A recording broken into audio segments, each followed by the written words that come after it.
Assalamualaikum warahmatullahi wabarakatuh. Alhamdulillahi rabbil alamin allazi ahyana ba'da ma amatana wa ilaihin nusur. Asyhadu an la ilaha illallah wahdahu la syarika lah wa asyhadu anna Muhammadan abduhu wa rasuluhu la nabiyya ba'dah. Allahumma salli wa sallim ala sayyidina Muhammadin wa ala alihi wa sahbihi wa man tabi'ahu bi ihsanin ila yaumiddin. Asbahna ala fitratil Islam wa kalimatil ikhlas wa ala dini nabiyyina Muhammad sallallahu alaihi wasallam wa ala millati abina Ibrahim hanifa wa ma kana minal musyrikin. Amma ba'd, Bapak dan Ibu kaum muslimin sidang jamaah subuh rahimakumullah. Segala puji dan syukur untuk Allah Subhanahu wa taala. Salawat dan salam untuk Nabi Muhammad sallallahu alaihi wasallam. Allahumma shalli ala Muhammad wa ala ali Muhammad. Kita melihat surat Ali Imran ayat 144.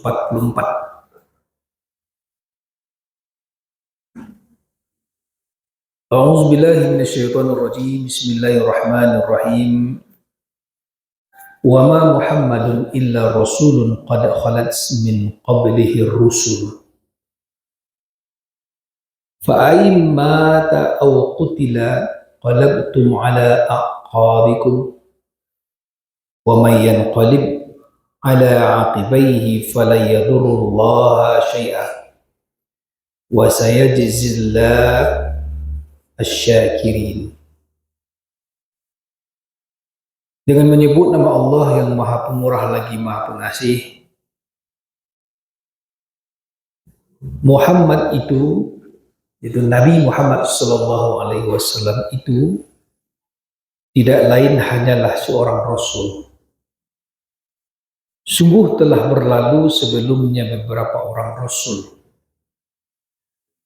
Apakah jika dia wafat atau dibunuh, kamu akan berbalik ke belakang atau murtad? Barang siapa yang berbalik ke belakang, maka ia tidak dapat mendatangkan mudarat kepada Allah sedikit pun. Dan Allah akan memberi balasan kepada orang-orang yang bersyukur. Shadaqallahul azim. Allahumma arhamna bil Quran.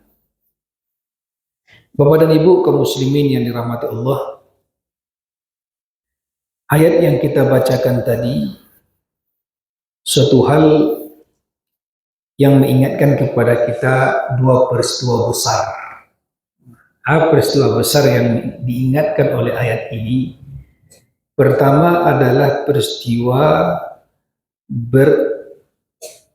beredarnya berita yang belum ada kepastian di kota Madinah. Berita itu berisi bahwa Nabi dikabarkan terbunuh pada perang Uhud. Jadi dikabarkan Nabi terbunuh. Ya. Dan orang-orang di Madinah yang mendengar bahwa kaum muslimin mengalami kekalahan pada perang Uhud, perang yang berlokasi di sekitar Bukit Uhud. Kemudian juga dikabarkan bahwa Nabi pun telah terbunuh. Nah, banyak riwayat dan banyak kisah yang terjadi pada peristiwa itu. Bahkan ketika berita itu sampai di Madinah, ada seorang perempuan yang ia langsung berdiri dan pergi lari menuju medan pertempuran itu, yaitu di sekitar Bukit Uhud. Perempuan tadi kemudian mencari jasad Nabi, bahkan dia tidak menghiraukan jasad-jasad saudaranya, dia mencari jasad Nabi. Dan akhirnya dia baru merasa tenang ketika dia mengetahui Nabi masih hidup.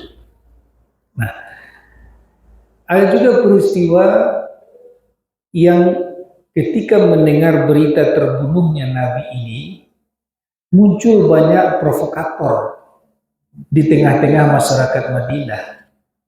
Dia mengatakan, apakah kalian masih percaya dengan Muhammad itu? Dan itu dari orang-orang ya musyrikin, orang-orang Yahudi, orang-orang Nasrani, dan juga termasuk orang-orang munafik. Ya, apakah kalian masih percaya Muhammad itu seorang nabi dan ia dijaga oleh Tuhannya? Buktinya dia sendiri terbunuh. Beredarlah isu seperti itu. Kemudian ketika Nabi kembali ke Madinah, barulah orang melihat dan orang-orang beriman bergembira melihat Nabi masih hidup bersama beberapa kaum muslimin, orang-orang beriman lain yang pulang bersama Nabi sembari yang gugur yang banyak. Maka pada waktu itulah Allah ingatkan kepada nabinya, dan wahyu ini disampaikan oleh Nabi kepada orang-orang di kota Madinah pada waktu itu. Jadi ayat ini diturunkan di Madinah, tentu masuk ke dalam kelompok surat Madaniyah. Wa ma Muhammadun illa rasulun, kata Nabi kepada mereka. Ini ayat, Muhammad itu tidak lain hanyalah seorang rasul. Qad khalat min qablihi rusul. Sungguh telah berlalu sebelumnya beberapa orang rasul. Jadi Nabi itu adalah bagian dan kelanjutan dari para Nabi dan Rasul yang telah diutus sebelumnya. Itu yang ditegaskan oleh Allah kembali kepada Nabi, dan Nabi menegaskannya dengan menyampaikan ayat ini kepada orang-orang di Madinah waktu itu. Fa ayyim mata aw qutilan qalabtum ala aqabikum. Lalu kata Allah, maka apakah jika dia wafat atau dibunuh, kamu akan kembali murtad?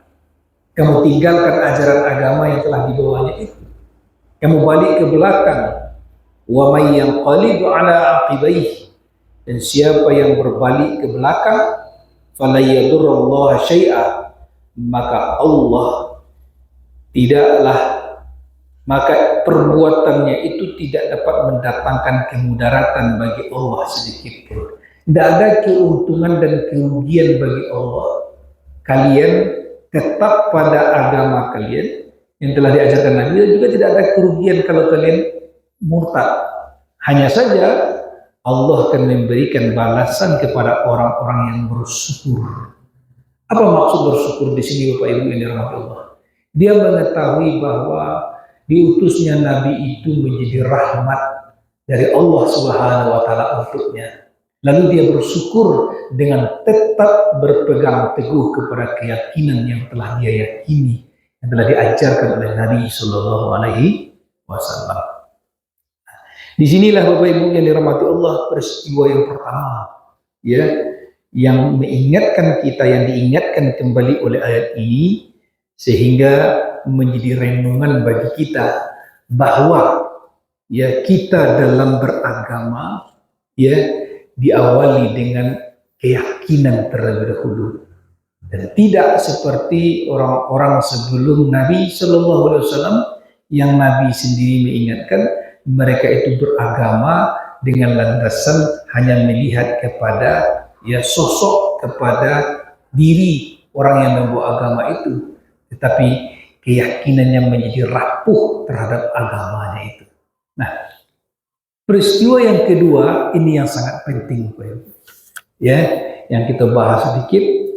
Ayat ini lama setelah diturunkan, ya, diingatkan kembali oleh seorang sahabat Nabi bernama Sayyidina Abu Bakar, dan ayat inilah yang membuat ya Sayyidina Umar Ibn Khattab tersungkur dan menyadari bahwa benar Nabi telah wafat. Nah, jadi yang pertama Bapak Ibu, ayat ini menjelaskan Nabi belum wafat. Tapi Nabi mengatakan, saya ini bagian dari para Nabi dan Rasul yang lain yang juga akan wafat sebetulnya. Nah, apa peristiwa pada waktu itu Ibu dan Bapak dan Allah? Nah, peristiwa pada waktu itu tepatnya terjadi pada tanggal 12 Rabiul Awal tahun ke-11 Hijriah.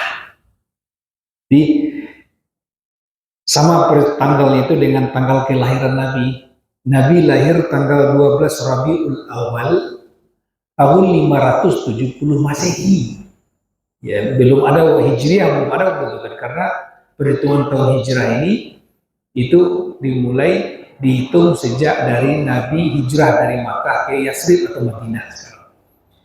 Nah, pada tanggal 12 Rabiul Awal tahun 11 Hijriah atau bertepatan dengan tanggal 8 Juni 632 Masehi.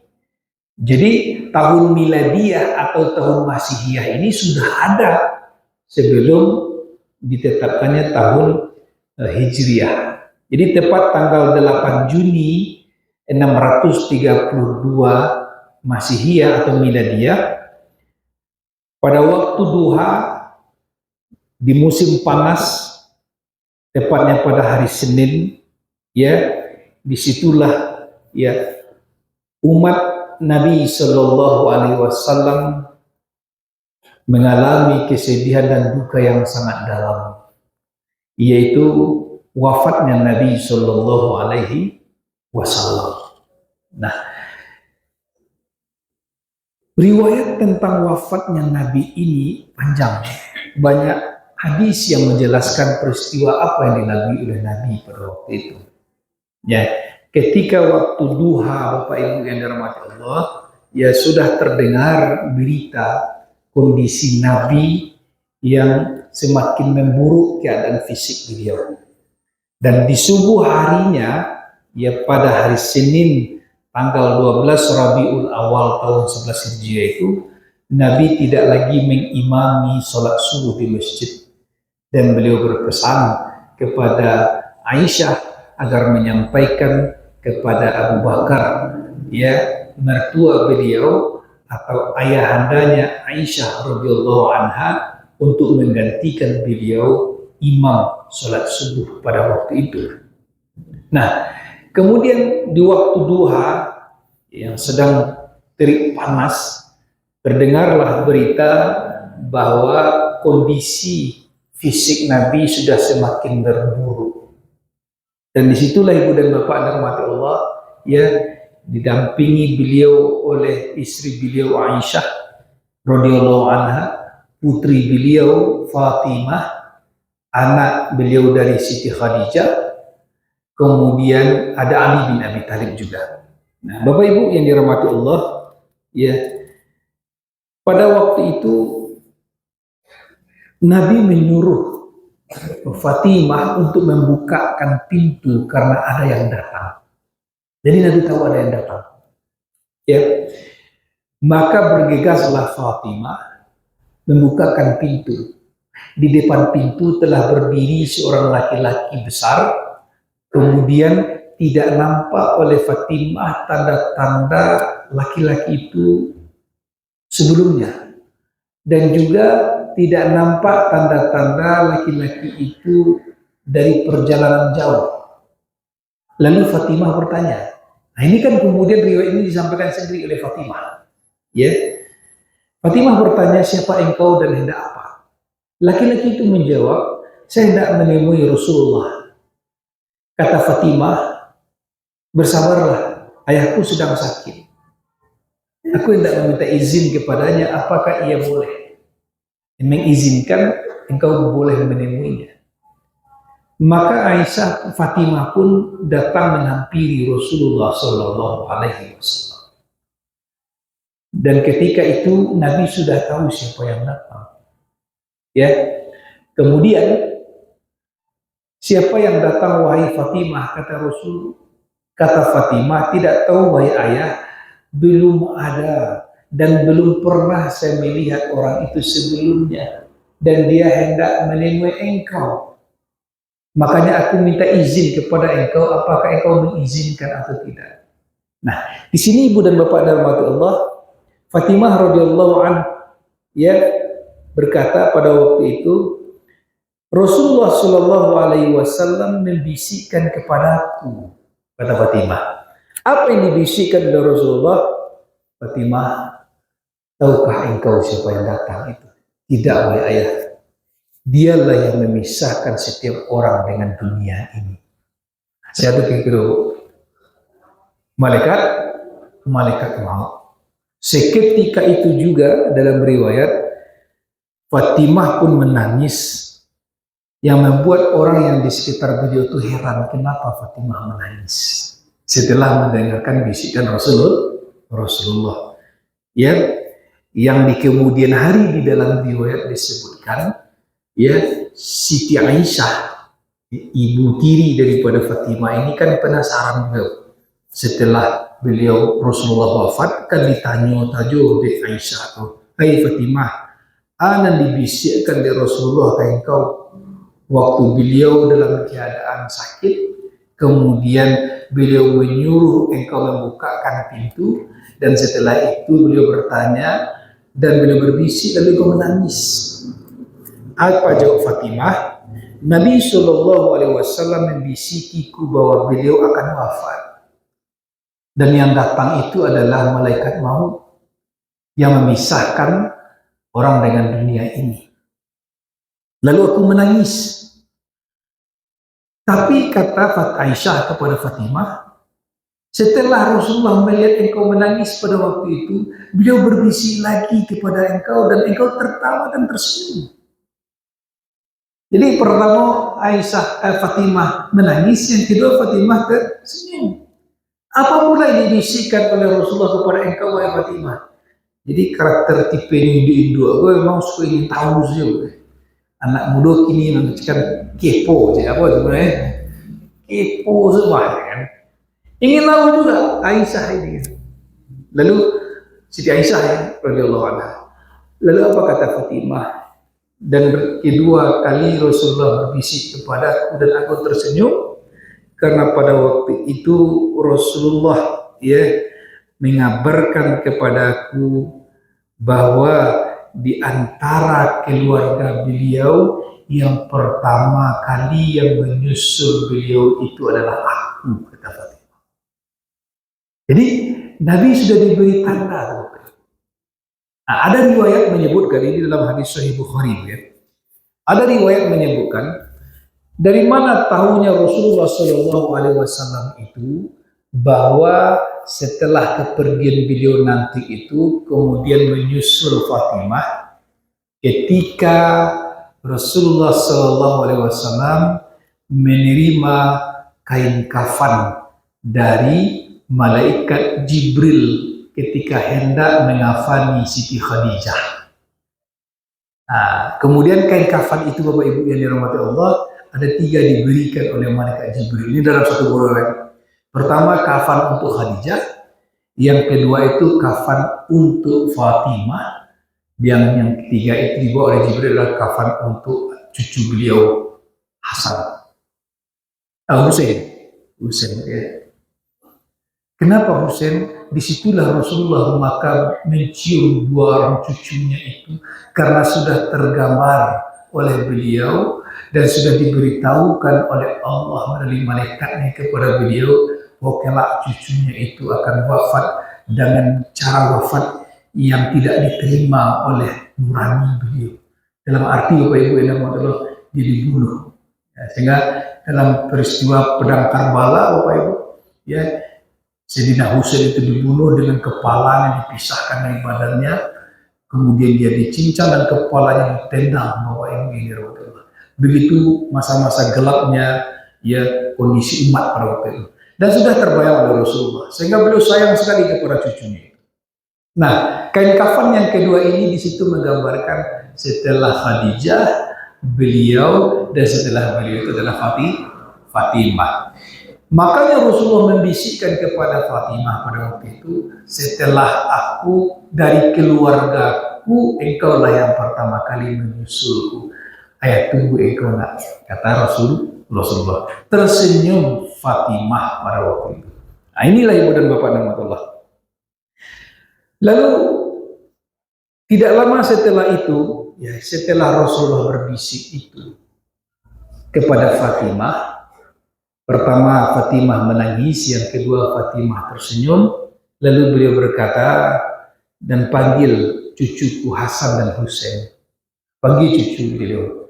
Ya, dua orang cucu itu lalu dia cium keduanya. Disitulah Nabi berkata, sayangilah mereka berdua. Ya Rasulullah, sayangilah mereka berdua. Dan siapa yang tidak menyayanginya, Allah tidak akan menyayangi orang-orang yang tidak menyayangi mereka berdua ini. Dari dua cucu beliau inilah Bapak Ibu yang dirahmati Allah, lahir banyak keturunan-keturunan dari Fatimah, dan Rasulullah tidak punya anak laki-laki. Ada rahasianya Bapak Ibu, pernah kita bahas yang dirahmati Allah. Ada satu orang anak laki-laki Rasulullah, anak laki-laki bernama Abdullah dan Ibrahim, tapi wafat ketika masih kecil. Dan artinya dari jalur anak laki-laki Rasulullah sudah terputus keturunannya. Maka di situ waktu itu orang-orang Yahudi dan orang-orang musyrik ketika mendengar berita anak laki-laki Rasulullah Ibrahim dan Abdullah ini wafat, maka mereka bersorak-sorak, telah terputus keturunan Muhammad, telah terputus keturunan Muhammad. Karena memang ibu dan bapak, keturunan itu diambil dari garis laki-laki. Lalu disitulah Nabi dihibur oleh Allah Subhanahu Wa Taala, Inna syani'aka huwal abtar. Justru mereka yang mengatakan telah terputusnya engkau wahai Rasulullah, merekalah sebenarnya yang telah terputus dari rahmat Allah Subhanahu Wa Taala. Jadi keturunan Nabi itu dari jalur Fatimah, Hasan dan Husain ini. Itulah ya, sampai sekarang ada ilmunya yang menjelaskan tentang silsilah keturunan Nabi dari jalur dua orang cucunya ini. Itulah para habaib, ya, para syarif, syarifah, habibah dan seterusnya itulah. Dan itu ada ilmunya Bapak Ibu. Mas sekarang banyak orang mempertengkarkan itu, dan di antara mereka sendiri pun sekarang bertengkar, ya. Tetapi bagi kita yang lihat bukan pertengkaran itu, ada ilmunya untuk mencari lagi silsilah itu. Nah, setelah beliau mencium dua orang cucunya ini, dan disitulah ya, hanya Nabi yang melihat dengan nyata dua malaikat datang menghampiri beliau. Pertama adalah malaikat Jibril, yang kedua adalah malaikat maut, malaikat Israel. Dan yang lain tidak melihat, hanya saja yang lain itu mendengar percakapan Nabi dengan malaikat itu. Disitulah Bapak Ibu yang dirahmati Allah, kehadiran Jibril ini dalam beberapa uraian yang pernah kita baca dan kita dengar. Jibril pamit kepada Rasulullah karena itulah kali terakhir beliau akan menemui Rasulullah untuk membawa, ini tidak ada lagi Bapak Ibu. Jadi sejak itu sampai nanti hari kiamat tidak akan ada lagi tugas Jibril. Jadi Jibril pensiun lah istilahnya Bapak Ibu, karena tidak ada lagi tugas Nabi terakhir dan Rasul terakhir. Dan Jibril datang menghampiri Rasulullah. Kemudian ya, Rasulullah Shallallahu Alaihi Wasallam di situ berdialog dengan Jibril. Ya, karena apa? Jibril, Nabi telah melihat juga malaikat maut bersama Jibril. Disitulah kita ingat sebuah dialog yang menyebabkan kita mengetahui dan semakin meyakini bahwa Rasul itu mencintai kita umatnya. Apa dialognya Bapak Ibu yang dirahmati Allah? Ya, Rasulullah SAW diberikan kabar gembira oleh Jibril. Apa kabar gembiranya? Kabar gembira yang pertama itu adalah, ya Rasulullah, pintu-pintu langit telah terbuka. Pintu-pintu surga juga telah terbuka. Di masing-masing pintu surga itu telah berdiri para nabi dan rasul sebelum engkau untuk menunggu kedatangan engkau. Tiba dewa sampai itu berita menyenangkan mati kira-kira. Bahagia sekali Nabi deh. Mungkin awak minta, awak capek je lah hal kan. Karena jelo ada capek wahai mereka karena jauh buru ada hari pelambe kan seperti itu. Tetapi Nabi Shallallahu Alaihi Wasallam menanggapi perkataan Jibril itu dengan sebuah pertanyaan, wahai Jibril, lalu bagaimana dengan umatku? Bagaimana dengan umatku, wahai Jibril? Siapa terkena ada Nabi? Awak terkena Nabi. Makanya Nabi Shallallahu Alaihi Wasallam, ya, kalau belajar tentang kepemimpinan di saat-saat seperti itu, kalau masih ada seseorang yang memikirkan orang yang dipimpinnya, inilah kepemimpinan tingkat tinggi. Nyu merasakan kenikmatan, seluruh fasilitas diberikan, seluruh kebutuhannya diberikan, hanya saja untuk memikirkan bagaimana nasib orang yang dipimpinnya, dan tiba-tiba justru mereka malah memperkaya diri dan membiarkan yang dipimpinnya itu susah, dimakan itu susah. Kira-kira begitu contohnya. Tetapi Nabi Shallallahu Alaihi Wasallam digambarkan kepada beliau nikmat Allah. Kemudian berita itu disampaikan sendiri oleh makhluk Allah, malaikat bernama Jibril yang selalu menyampaikan wahyu kepada beliau. Tetapi beliau masih bertanya kepada Jibril, wahai Jibril, bagaimana dengan umatku kelak? Disitulah Jibril menyampaikan, ya, aku pernah mendengar Allah berfirman bahwa Allah mengharamkan surga kecuali untuk umat Nabi Muhammad Sallallahu Alaihi Wasallam.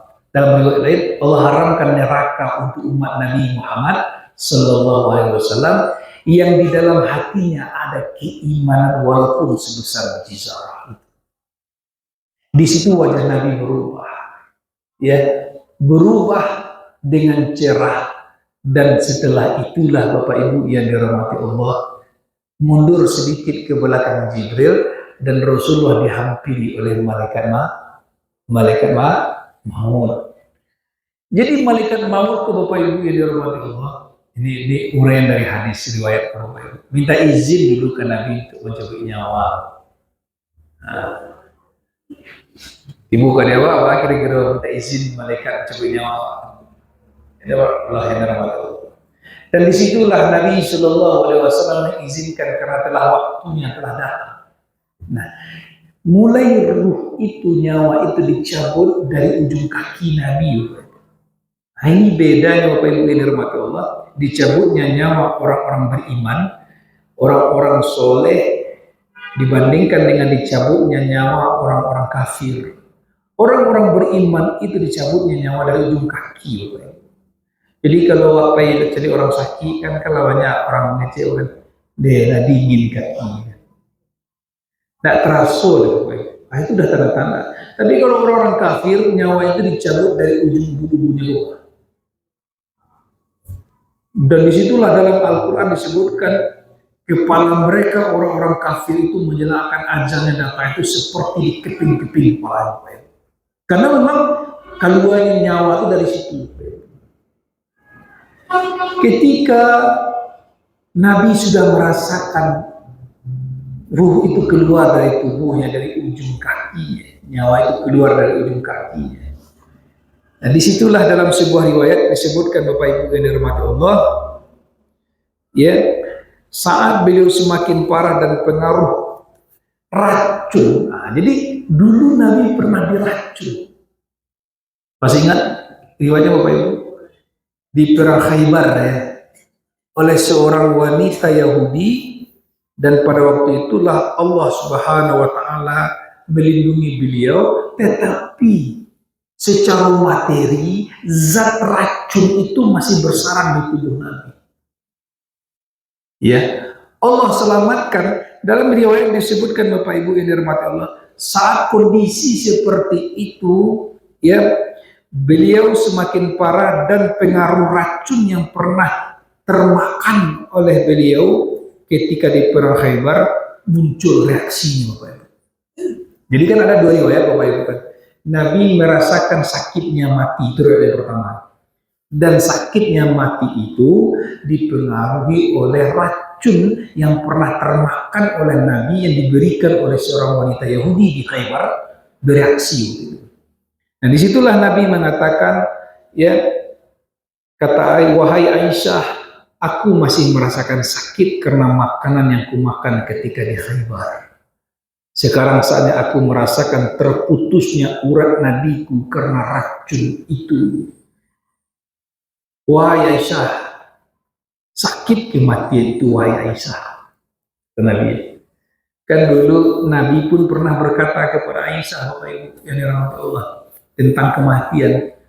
Ya, serupa ya Rasulullah, sakitnya nyawa itu keluar dari tubuh. Kecek Nabi pada waktu itu.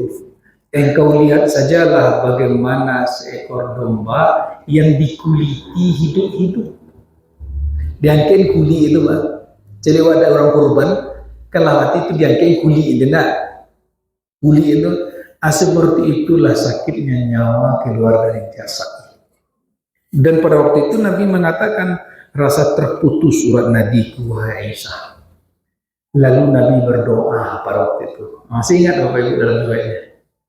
Disitulah menunjukkan air mata kita menetes. Tatkala ketika kita mengenang peristiwa lahirnya Rasulullah, tapi di tanggal yang sama pun Allah jadikan peristiwa yang membuat kita semakin cinta dengan Rasulullah, yaitu wafatnya Rasulullah.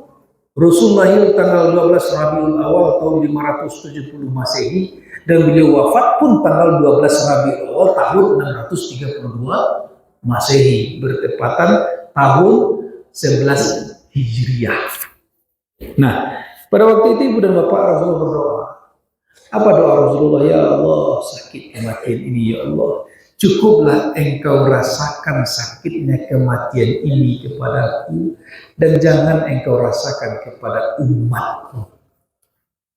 Jadi Nabi, Bapak Ibu, ketika diberikan kabar gembira kemana perjalanan beliau setelah wafat ini, pintu-pintu langit telah terbuka, pintu-pintu surga juga telah terbuka, para malaikat dan para nabi sebelum engkau juga telah menunggu engkau di depan pintu surga masing-masing.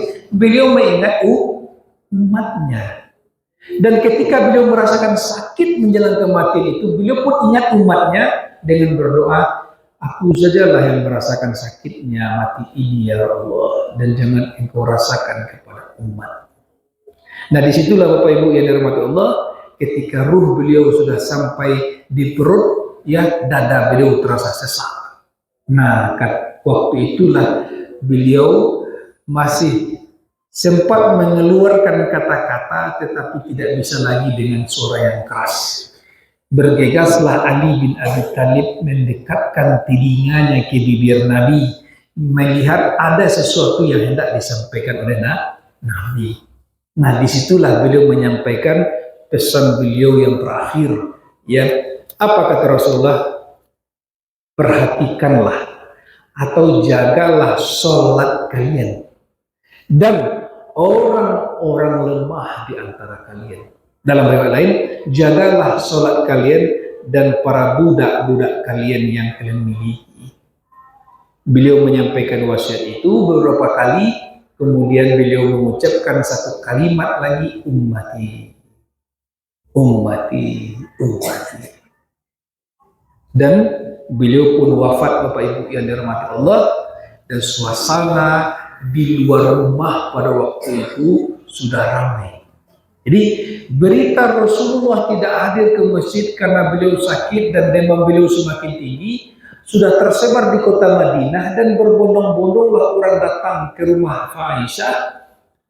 Dan pada waktu itu tidak diizinkan masuk karena Nabi dalam keadaan sakit dan orang menunggu di luar. Kemudian berita wafatnya Rasulullah ini disampaikanlah kepada orang yang hadir pada waktu itu, dan orang pun menangis, dan suasana kota Madinah pada waktu itu diselimuti oleh duka. Alam pun berduka. Maka saling sampai menyampaikanlah berita wafatnya Nabi ini. Kemudian sampailah berita itu kepada Abu Bakar. Bergegaslah Sayyidina Abu Bakar lalu masuk ke ruangan Rasulullah. ke kamar Rasulullah, ke kamar Aisyah dan melihat, dan disitulah Abu Bakar mengatakan, demi ibuku, demi ayahku, kematian yang engkau sebut-sebut itu telah sampai kepadamu dan engkau tidak akan merasakannya lagi selama-lamanya. Dan setelah itu beliau tutup kembali kain penutup wajah Rasulullah dan beliau pun kembali menemui orang-orang yang ada di halaman rumah Siti Aisyah dan mengatakan inna lillahi wa inna ilaihi raji'un. Rasulullah Shallallahu Alaihi Wasallam telah berpulang dan telah meninggalkan kita semua. Semua orang berpancar air matanya mendengar waktu itu. Satu pun tidak ada yang tidak menangis mendengarkan berita itu, termasuk anak-anak pun. Dan disitulah Sayyidina Abu Bakar yang memberikan perasaan tenang dan sabar kepada orang-orang yang hadir, terutama kepada orang-orang yang berada di atas rumah. Nah, tidak lama setelah itu ibu dan bapak dirahmati Allah, bergegaslah datang Sayyidina Umar bin Khattab. Umar bin Khattab datang tanpa menghiraukan siapapun yang berada di depan rumah Aisyah itu. Justru Umar bin Khattab, Sayyidina Umar ini melihat orang-orang yang menangis itu marah. Nah, ini temperamennya Umar bin Khattab. Sayyidina Umar punya temperamen yang tinggi, ya. Kenapa kalian menangis, kata Sayyidina Umar? Ya Umar, ya Ibnu Khattab, Rasulullah telah wafat. Disitulah Sayyidina Umar mengatakan, siapa yang mengatakan Rasulullah telah wafat akan kutebas batang lehernya. Kebahagiaan Umar. Siapa mengecek Nabi telah wafat akan kutebas batang lehernya. Kemudian dihampirilah oleh Sayyidina Abu Bakar, Sayyidina Umar ini, dan beliau pun mengatakan, wahai Umar, tenangkan dirimu, Rasul telah wafat. Dia pun tidak mendengarkan perkataan Abu Bakar pada waktu itu. Nah, disitulah Sayyidina Abu Bakar meninggikan suaranya. Dan ketika itu orang pun terdiam seperti seolah-olah Umar dan Abu Bakar bertengkar. Tetapi bukan bertengkar, hanya saja pada waktu itu yang membuat Umar tersungkur ketika Abu Bakar membacakan ayat yang kita bacakan tadi. Dan semua orang yang hadir pada waktu itu pun mengingat ayat itu sudah lama tidak dia dengar dan dia pernah mendengar ayat itu. Apa bunyi ayat itu? Wa ma Muhammadun illa rasulun qad khalat min qablihi rusul. Muhammad itu tidak lain hanyalah seorang rasul. Sungguh telah berlalu sebelumnya beberapa orang rasul. Apakah jika dia wafat atau dibunuh kalian akan balik ke belakang dan murtad? Dan siapa yang dan perbuatan itu tidak mendatangkan kemudaratan bagi Allah. Dan Allah akan memberi balasan kepada orang-orang yang bersyukur. Ketika ayat itu terdengar oleh Umar bin Khattab, beliau pun menangis. Kaki beliau gemetar. Beliau tidak bisa mengatakan apa-apa. Dan akhirnya beliau tersungkur. Melihat Umar tersungkur itu pun orang-orang kemudian saling melihat satu sama lain. Dan mereka mengatakan, benar, dulu kami pernah mendengar Rasulullah menyampaikan wahyu ini. Ketika itu terdengar berita beliau terbunuh di perang Uhud. Dan pada waktu itulah beliau mengatakan ayat ini dan menyampaikan ayat ini. Dan seolah-olah ayat ini baru turun kembali kepada kami. Sehingga di kemudian hari Sayyidina Umar bin Khattab pun pernah berkata pada waktu itu peristiwa itu, kata Umar bin Khattab, seperti wahyu itu baru turun. Padahal sudah lama Nabi menyampaikan wahyu itu ketika terdengar desas-desus oleh orang-orang Madinah Nabi terbunuh ketika perang di Uhud. Bapak Ibu yang dirahmati Allah, ayat yang kita bacakan tadi mengingatkan kepada kita dua peristiwa besar dalam tubuh umat Islam.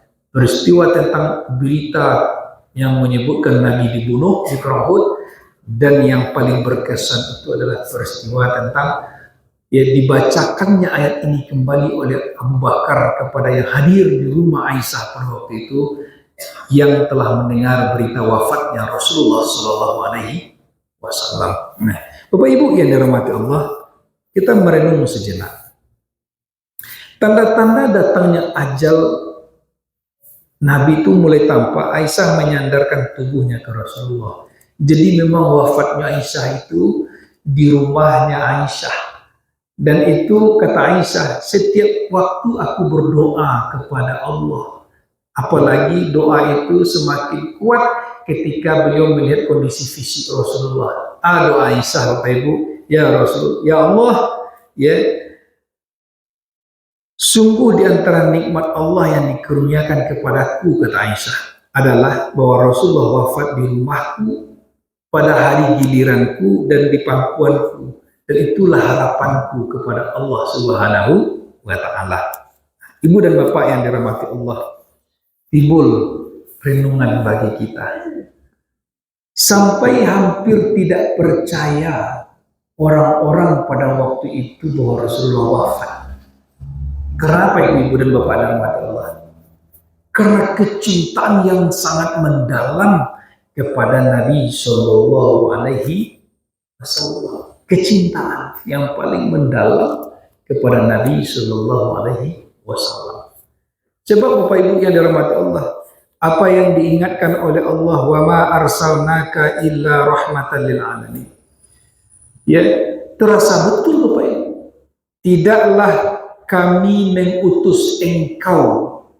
Itu kan perkataan Allah kepada Nabi Muhammad SAW, kecuali engkau dan apa yang engkau bawa, yaitu wahyu yang diwahyukan Allah kepada engkau, semua itu menjadi rahmat bagi semesta alam ini. Jadi ayat menjadi rahmat, bukan saja wahyu yang diwahyukan Allah kepada Nabi, lalu Nabi sampaikan, Nabi itu sendiri pun dijadikan oleh Allah rahmat bagi semesta alam. Disinilah Bapak Ibu yang dirahmati Allah, orang yang menyebarkan kasih sayang, orang yang menyebarkan cinta kasih kepada makhluk yang ada di alam ini akan membuat orang pun mencintai dia, dan Allah pun akan menyambungkan dirinya kepada orang yang menyambungkan cinta kasih. Maksudnya adalah Allah itu pun menyambungkan kasih sayangnya kepada orang yang menyebarkan kasih sayang kepada alam ini. Kalau kita lihat Bapak Ibu yang dirahmati Allah, bahwa kondisi masyarakat sebelum Nabi diutus itu, di dalam Al-Quran dijelaskan Bapak Ibu yang dirahmati Allah, surat Ali Imran ayat 103, wazkuru ni'matallahi alaikum iz kuntum a'da'an fa'allafa baina qulubikum fa'asbahtum bi ni'matihi ikhwana wa kuntum ala syafa hufratin minan nar fa'anqazakum minha. Ayatku menjelaskan tentang, ayat Al-Quran ini menjelaskan tentang membayangkan keadaan pada masa itu, ya, sehingga para ahli sastra, ahli syair dan orang tak bisa mampu melukiskan bagaimana keadaan pada waktu itu. Ingatlah akan nikmat Allah atasmu, kata Allah, kamu yang sebelumnya saling bermusuhan, lalu Allah jinakkan hati-hatimu sehingga kamu menjadi bersaudara, sehingga dengan nikmat Allah menjadi bersaudara, dan sebelumnya kamu sedang berada di tepi jurang neraka, lalu Allah selamatkan kamu daripadanya. Melalui apa Allah selamatkan umat manusia yang saling bermusuhan, yang saling berbunuhan pada waktu itu? Dengan diutusnya Nabi Shallallahu Alaihi Wasallam. Maka ibu dan bapak yang dirahmati Allah, dalam ayat yang lain dijelaskan, wa kuntum ala syafa hufratin minan nar fa'anqazakum minha. Itu Bapak Ibu yang dirahmati Allah menjelaskan bahwa pada waktu itu umat manusia sudah jatuh ke dalam peradaban yang paling rendah. Bahkan digambarkan oleh seorang sejarawan Bapak Ibu yang dirahmati Allah bahwa kondisi manusia pada waktu itu, ya, pemandangan yang selalu disaksikan oleh manusia, mengadu manusia dengan manusia lain sampai yang diadu itu mati.